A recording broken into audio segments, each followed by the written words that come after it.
మీరు ఈ మార్గంలోకి అడుగు పెట్టడానికి కారణం అయినటువంటి పరిస్థితులేంటి? నాకు నా చిన్నప్పటి నుంచి ఒక వాయిస్ నా లోపల వినిపిస్తూ ఉండేదన్నమాట. హ్మ్.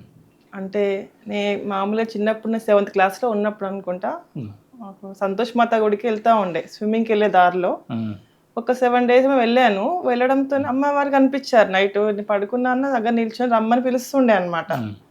సో, నేనేమనుకున్నాను, చాలా భయపడ్డాను అప్పుడు నేను. అసలు ఏంటి అమ్మవారా? ఎవరు? నాకు అర్థం కాలేదు. అంటే తను తెల్లటి బట్టలేసుకొనుంది. హ్మ్. పసుపు రాసుకొని, ఎర్రటి బొట్టు పెట్టుకొనుంది. హ్మ్. త్రిశూలం పట్టుకొనుంది తను. హ్మ్. నెత్తిలా వదిలేసి ఉంది. ఆ! ఇలా మాకు టెంపుల్‌లో ఇప్పించినట్టు నగలు ఇట్లా ఏమి ఉండదు. మామూలుగా సాధారణంగానే ఉంటారండి. అమ్మ. తను అలా పిలుస్తుంది, ఎవరు తను అని చెప్పేసి అనుకుంటున్నాను. యాక్చువల్లీ చాలా సౌండ్, గజ్జల సౌండ్‌లా వినిపించి లేసాను. హ్మ్. నా కాళ్ళ దగ్గర నిల్చుంది. నన్ను పిలుస్తుంది దగ్గరికి. అమ్మ. భయపడేసి అందరిని లేపుతున్నా నేను. హ్మ్. ఇలా ఎవరో వచ్చారు, నన్ను పిలుస్తున్నారంటే నా పక్కన ఒక 20 మంది పడుకున్నారు. హాలిడేస్‌కి వచ్చాం, సమ్మర్ హాలిడేస్‌కి మామయ్య ఇంటికి. ఎవరిని పిలిచినా లేవట్లేదు. కాకుంటే అప్పుడు నాకు దానివల్ల ఒకటి అర్థమైంది ఏంటంటే, కొన్ని రోజులు టెంపుల్‌కెళ్ళినా, ఏదైనా అమ్మవారిని మొక్కినా కూడా నాకు వాళ్ళు ఏదో ఒక సందేశం అందిస్తా ఉంటారని తెలిసిపోయేది. దానివల్ల ఇప్పుడు పోయే టైం కాదు ఇది. హ్మ్. అంటే ఊరికే నాకు అలాంటి సిచ్యువేషన్స్ చాలా అయ్యేదన్నమాట. ఆ! అంటే టెంపుల్‌కి వెళ్ళినా కొంచెం నాకు ఒకటి అనుభూతి కలిగేది.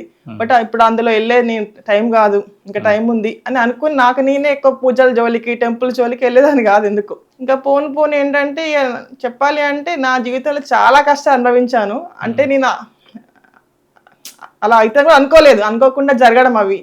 దానివల్ల నేను కొన్ని కొన్ని నేర్చుకోవడం. హ్మ్. అంటే చుట్టూ ఉన్న వాళ్ళందరూ మన గురువుల్లాగా.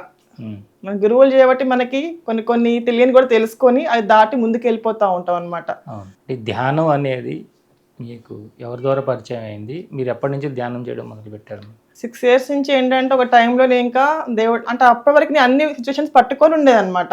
తర్వాత దేవుడే ఇంకా నా వల్ల కాదు. ఇప్పటిదాకా నేను మోసుకుంటూ వచ్చాను. చాలా సమస్యలు, సంతోషం ఏవైనా కూడా ఇక నా వల్ల అవ్వట్లేదు, నువ్వే చూసుకో అని కంప్లీట్ శరణాగతి అయిపోయాను నేను. అప్పటి నుంచి నాలో అసలు చాలా చేంజెస్. నేను ఏదైనా అనుకుంటే నా దగ్గర రావడము. నేను అనుకున్నాను ఫైనాన్షియల్‌గా ఉంటే చాలా ప్రాబ్లమ్స్ అనేటివి ఉండవేమో అనుకున్నాను. అన్నప్పుడు నాకు లాక్స్ క్రోర్స్ నా దగ్గరకు వచ్చేది. ఇల్లు అంటే ఇల్లు అనుకోవడం, వెహికల్స్ కొనుక్కోవడం, గోల్డ్ అంటే గోల్డ్, అంటే ఏదో ఒక విధంగా నా దగ్గర రావడం అనమాట. ఎలా వస్తుందో ఏంటో కూడా కరెక్ట్ నాకు తెలియకుండానే రావడం. సో నాకు దానివల్ల తెలిసింది ఏంటంటే దానివల్ల సమస్యలే. నాకు అర్థమైంది డబ్బుల వల్ల సంతోషం ఉంటే అనుకుంటాం మనం, కానీ దానివల్ల సమస్యలే. చుట్టూ ఉన్న వాళ్ళందరూ మారిపోతున్నారు. అంటే నేను కనబడట్లే, అక్కడ లక్ష్మి వెళ్ళిపోతుంది, డబ్బులతో లక్ష్మి కనిపిస్తుంది. దీనివల్ల ఏం సంతోషం ఉంది అనుకున్నాను. అందరు ఆ లేడీస్ నగలు వేసుకుంటారు అని కొనుక్కున్నాను. అవి చూసాక ఇందులో హ్యాపీనెస్ ఉంది, ఎందుకు ఇంత తాపత్రయపడుతున్నారు అసలు లేడీస్ అందరు ఏంటి అని చెప్పేసి దాని మీద అంటే అడిగింది వచ్చేది, నా దగ్గరికి వచ్చేది. నాకు మళ్ళీ ఇష్టం అనేది పోయింది. అలా ఏదనుకుంటే దగ్గర రావడము, దాని మీద మనకి ఆసక్తి అనేది పోవడము. దానివల్ల ఏంటంటే ఇంతే నా జీవితం ఇంకేముంది అనేది, అంటే నాకు లైఫ్ మీద ఇంట్రెస్ట్ అనేది కొద్దిగా పోకుండా వైరాగ్యం అనేది వచ్చేసిందండి. చిన్నప్పటి నుంచి తల్లిదండ్రుల ప్రేమ, చుట్టూన్న ప్రేమ గురించి పరితపించేది. ఆ ప్రేమ కోసం చాలా నేను చర్యలు వెళ్ళుకుంటూ వెళ్ళాను. కానీ లాస్ట్కి వచ్చే వరకు మనకి అంటే శాశ్వతమైన ప్రేమ అనేది ఇక్కడ దొరకదు, ఎందులో దొరకదు. మరి ఎంత వెతికినా అది లాస్ట్కి ఏమి ఉండదు అందులో అని చెప్పి క్లియర్గా అర్థమైపోయింది నాకు ఇంకా అనుభవాల ద్వారా. కాకుంటే ఇలా నాకు ఏది అర్థం రావడము, ఇలా అవడం వల్ల ఏంటి ఇలా అవుతుంది ఏంటి, మరి నాకు ఎవరిని చెడు చేద్దామని నా చుట్టూ ట్రై చేసినా వాళ్ళకి ఎటో వెళ్ళిపోయారు. అంటే కంప్లీట్గా నేను వరంగల్ భద్రకాళి ఐడియా ఉందా అంటే, భద్రకాళి అమ్మవారిని బాగా నమ్ముతాను. మామూలుగా అమ్మవారి కాపాడుతుంది అని అనుకునేదాన్ని. చిన్నప్పుడు ఏంటంటే 2nd క్లాస్ అనుకుంటా, అందరు స్విమ్మింగ్కి వెళ్తుండే భద్రకాళ చెరువులోకి. నేను మా మామయ్యతో వెళ్ళేదాన్ని. అందరూ దుంకుతున్నారా, నేను దుంకేసాను అనమాట. నాకు స్విమ్మింగ్ రాదు, ఏం రాదు. ఆ టైంలో నేను మునిగిపోతా ఉంటే ఆ టైంలో నేను ఒక మాట అనుకున్నాను ఏంటంటే, అమ్మ నా జీవితం ఇంతేనా, దీనికోసమే నేను పుట్టానా. వెంటనే పైనుంచి ఎవరో లాగేశారు. అర్థమైంది, అమ్మ కాపాడింది, నా లైఫ్ లో ఇంకేదో ఉంది చేయాల్సింది. అప్పటి నుంచి ఆ టైం నుంచి నేను అనుకున్న సెంటెన్స్ ఇప్పటికి గుర్తొస్తా ఉంటదండి.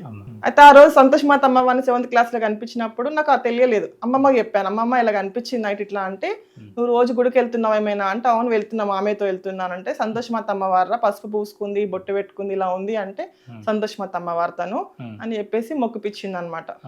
ఇక అలా అప్పటి నుంచి మామూలుగా మన గ్రామ దేవతలు అలా మనకి ఇంటి పక్కన పోచమ్మ అలా ఉంటాయి కదా, పోచమ్మ టెంపుల్స్, ఇట్లా అలా పక్క తెలియకుండా అక్కడే టెంపుల్స్ పక్కనే ఏదో ఇల్లు తీసుకోవడం రెంట్కి, అనుభూతులను అంటే శబ్దాలు వినవాడము, అలికిడి వినపడము.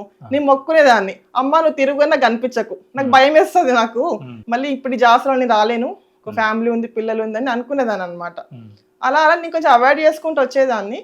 కాకుండా ఇక తర్వాత ఇంకా నాకు ఈ మనీ రావడము, ఏదనుకుంటే రావడము, బిల్డింగ్స్ కొనడము, అట్లా ఏదంటే అది కొనుక్కుంటూ వెళ్తున్నా నేను. కాకుండా దాంట్లో ఆసక్తి అనేది పోయింది నాకు. ఇంకా ఇంకా ఇదేముంది, ఇంతేనా జీవితం అంటే, ఇదేనా, ఇంకా ఏముంది ఇందులో, దీని గురించి ఎందుకు జనాలు అందరూ పరిగెడుతున్నారు, అసలు ఇందులో ఏం సంతోషం, అసలు అందులో కూడా లాస్ట్కి వచ్చే వరకు సంతోషం అనేది ఉండదు, ఏమీ ఉండదు, మనకున్నది దొరకదు. మనకున్నది దొరకాలంటే మనకు దైవ మార్గమే ఒకటి. ఆ దైవ మార్గం చేరాలంటే ధ్యాన మార్గం మొదటి మెట్టు. భక్తి మార్గం కూడా మార్గమే, కాకుండా ధ్యాన మార్గంలో తొందరగా మనం చేరుకోవడానికి వీలవుతుంది. ఏదో ఒక మనిషి రూపంలో వచ్చి నాకు హెల్ప్ చేస్తూ ఉండేవారు అనమాట. అలా వాళ్ళు సాయం చేయడానికి ట్రై చేస్తూనే ఉంటారు. మన పార్వతి అమ్మవారు, శివయ్య తండ్రి, వాళ్ళకి మన తల్లిదండ్రులు అండి. వాళ్ళు మనం ఇలా బాధపడతా ఉంటే ఫుల్ వాళ్ళు చాలా బాధపడతారు, కానీ కర్మ సిద్ధాంతాన్ని బట్టి వాళ్ళు హెల్ప్ చేయడానికి ఉండదు. ఆ కర్మ సిద్ధాంతం పోయేదాకా మన చుట్టే ఉంటారు. ఎప్పుడు అయిపోతే ఎప్పుడు పట్టుకుందామా నా బిడ్డని, ఎప్పుడు దగ్గర తీసుకుందామా అనుకుంటారు. ఎప్పుడు మన కర్మలు అయిపోయి ఎప్పుడు మనకు కొంచెం ఆ దారిలో వెళ్ళిపోతామో కర్మలు జీరో అయిపోవాలండి, శూన్యం అయిపోవాలి. కర్మలు జీరో అయిపోవాలంటే పుణ్యఫలం పెరగాలి. ఎలాంటి సిచ్యువేషన్లో నాకు ఎన్ని ప్రాబ్లమ్స్ వచ్చినా కూడా మంచి మార్గంలో వెళ్ళేది, ఎవరికి ఇబ్బంది పెట్టద్దు అనే మార్గంలో నాకు ఉండేదండి. ఆ టైంలో నా వల్లే హెల్ప్ చేయడం, నాకు దేవుని దేవల్ల చాలా మనీ రావడం జరిగింది. ఆ మనీ 10 మందికి పంచేదాన్ని, లేని వాళ్ళకి చూసి. కరోనా టైంలో చాలా మందికి హెల్ప్ చేశాను.